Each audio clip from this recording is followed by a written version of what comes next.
So hi! Welcome and welcome back to my YouTube channel, and for today's tutorial, ituturo ko sa inyo kung paano nga ba umutang sa GCash gamit ang GLoan. But first, kindly subscribe to my channel and don't forget to hit the subscribe button and the bell to notify you for my new updates. And if you want to learn more, just keep on watching and let's start. So ayan, for today's video, gagamit tayo ng GCash application and make sure na updated yung app na gagamitin natin. So ayan, dapat naka-login din yung inyong account sa GCash. So ayan, i-open ko na yung aking GCash account.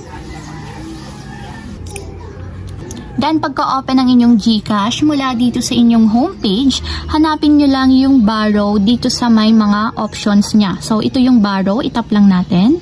And take note nga pala, yung mga features na to is para lang sa mga fully verified ang account sa GCash. So, dapat fully verified yung account ninyo sa GCash para maka-avail kayo ng ibang mga benefits ni GCash. So, ayan, after yung maitap yung borrow, ito na yung lalabas. So, may pamimilian dito. So, meron siyang borrow from Fuse or borrow from CIMB. So, since nga GLoan yung gagamitin natin, itatap natin dito is yung GLoan.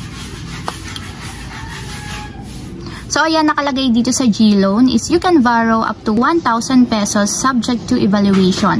So, depende yung paghiram ninyo based sa inyong evaluation.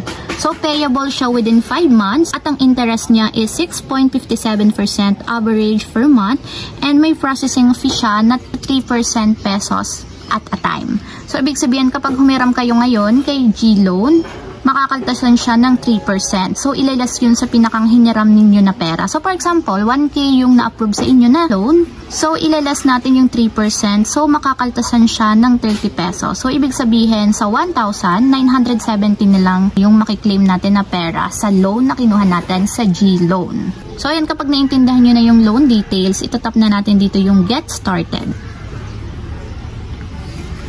So, ayan, loan amount is 1,000. So, hindi ko sure sa iba kung hanggang 1K lang ba yung maximum na loan na ibinibigay ni GLoan. So, sa akin kasi is 1K. So, siguro para sa lahat na yung 1K. So, ayan, payable siya for 5 months and may interest siya na 6.57%. And ang magiging payment natin is 265.70 monthly. So, within 5 months siya, kailangang hulugan natin at matapos. So, scroll down lang natin. And purpose of loan.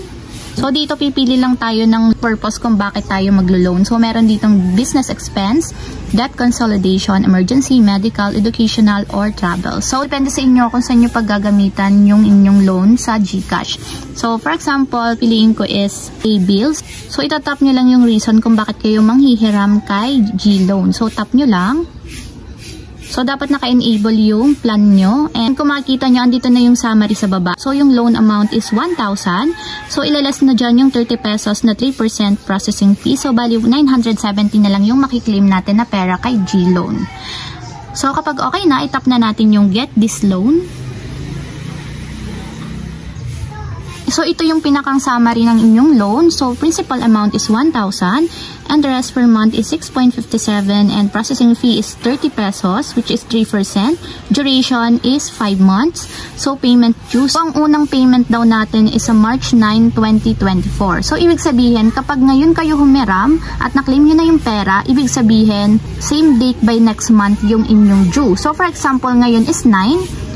February 9. So, ang next due na niya is March 9, April 9, May 9. So, ibig sabihin, same date kung kailan kayo humiram kay GLoan. So, kapag okay na, itap na natin yung continue. And ito yung personal information. So, i-review lang natin to make sure na tama yung isasend natin or ipapasa natin sa ating GLoan. And then, kapag okay na, itap na natin yung next. So, dito naman is maglalagay tayo ng ating other personal details. So, nickname, lagay nyo lang, and then sex kung female or male, and civil status is kung ano yung status ninyo, and other mobile number is optional. So, dito na tayo sa landline number. So, optional din. Own a small business. So, itatap nyo lang dito kung meron ba kayong small business or wala. So, since wala, so tatap ko yung no. And dito naman, emergency contact. So, ilalagay nyo yung first name ng emergency contact ninyo. Middle name. And then, last name, lagay nyo din. So, ito yung information ng inyong emergency contact. So, dito naman is ilalagay nyo na yung contact number ng inyong emergency person. Ayan, after nyo may lagay yung contact number, dito na tayo sa relationship. So, tap nyo lang and piliin nyo kung ano yung relationship nyo doon sa inyong contact person. So, for example is mother. So, mother. Then, kapag okay na, itap na natin dito yung next. So, ayan, review nyo yung inyong other information and dun sa emergency contact ninyo. So, double check nyo lang. So, ayan, kapag okay na, itap nyo yung box na nandito sa lower side. So, ibig sabihin, I agree to Fuse Lending Incorporated Data Privacy Agreement. So, under siya ng Fuse Lending Incorporated. So, kapag okay na, itap na natin yung submit.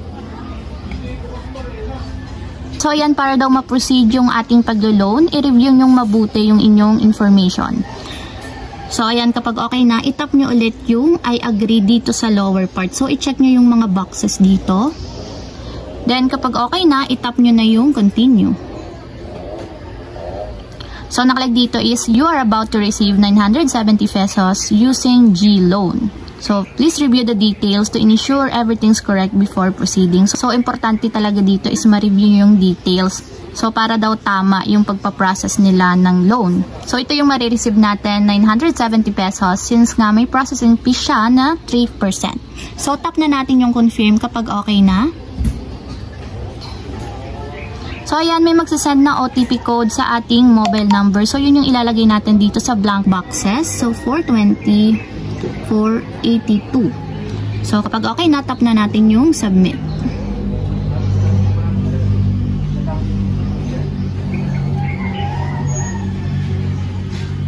So, ayan, congrats, your loan application is successful. So, ayan, congratulations daw dahil successful yung application na ginawa natin. So, your loan amount will be sent to your GCash account within 24 to 48 hours. So, sabi dito, ma-receive daw natin yung aking loan amount within 24 to 48 hours. So, makaka-receive daw naman ako ng text or email once na na-confirm na yung transaction. So, tap natin yung okay. So, ayan, kung makikita nyo, nakapasok na agad dito sa aking GCash account yung hiniram ko na 970. Meron kasi akong balance na 9 pesos and 91 pesos, kaya meron siyang sobra. So, ibig sabihin, ganun kabilis pumasok yung hiniram kong loan sa G-Loan. So, meron na agad akong 970 pesos.